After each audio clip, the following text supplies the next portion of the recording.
What's up everybody, welcome back to the channel guys. Today we're going to be diving into SoFaygo's BabyJack EP that leaked quote unquote on SoundCloud the other day. We're going to dive into this and just break all of this down. But before we do start, I do just want to give a shout out to all the channel members. Thank you guys for supporting me and the channel. And with all this being said, we're just going to get started. So I want to look at a couple things. For one, I want to give a shout out to BabyJack for talking about this and kind of opening my mind up to the possibility that this EP was actually technically released or leaked on purpose to give SoFaygo some less pressure to release some different sounding tracks or more experimental type tracks, because obviously by dropping them like this on a leaked SoundCloud page, it doesn't really matter if the songs turned out to be mid or didn't get perceived or accepted pretty well, because they could just act like they're actual leaks or not even ever acknowledge it. But the fact that people do seem to be enjoying this BabyJack EP, I think kind of played in the favor of Faygo and Cactus Jack, because it seems like this was really all they're doing. So looking at the first kind of sketchy theme, not really even sketchy, but just thing that leads to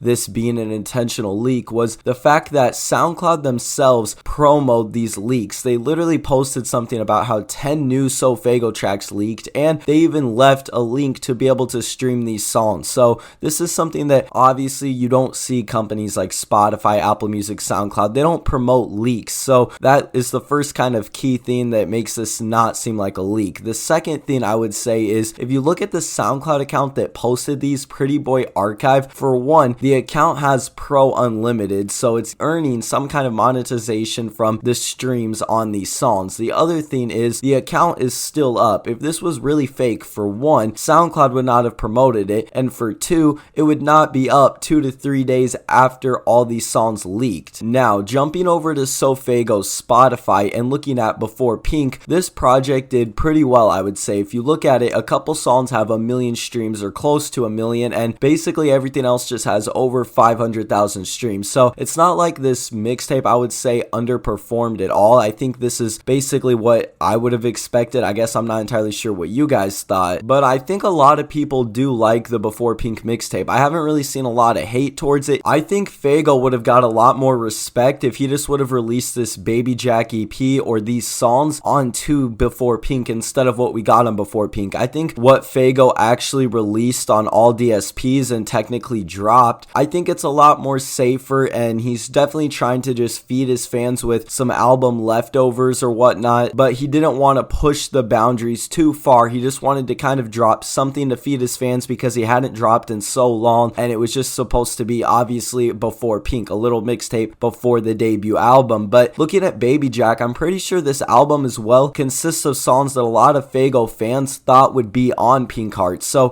for one, that also plays into the fact that this was probably intentionally done by Cactus Jack and Faygo, or at least Cactus Jack, I guess. I don't want to group Faygo into that necessarily. Like I said earlier, and like BabyJack said, Faygo definitely was able to play it a lot more safe by just doing SoundCloud releases. That's honestly why artists drop on SoundCloud, I think, is to be a little bit safer, and they don't have all the pressure to perform extremely well, and usually it's not going to get promoted as heavily as if it was released onto all platforms or officially released in the case of BabyJack. With that being said though, I think that Faygo would have got a lot more respect by just going out more on a limb and dropping these different type songs, or songs that his fans obviously wanted, on BabyJack. I think if we would have got that as Before Pink instead, a lot more people would have been hyped, and obviously it makes sense. Faygo's not going to drop 10 songs before an album. Those are just my thoughts. What do you guys think though? Do you think that Cactus Jack or Faygo or Travis Scott or somebody had a part in releasing this BabyJack EP or leaking it? Let me know in the comments down below. Thank you guys for watching, and we'll see you in the next one.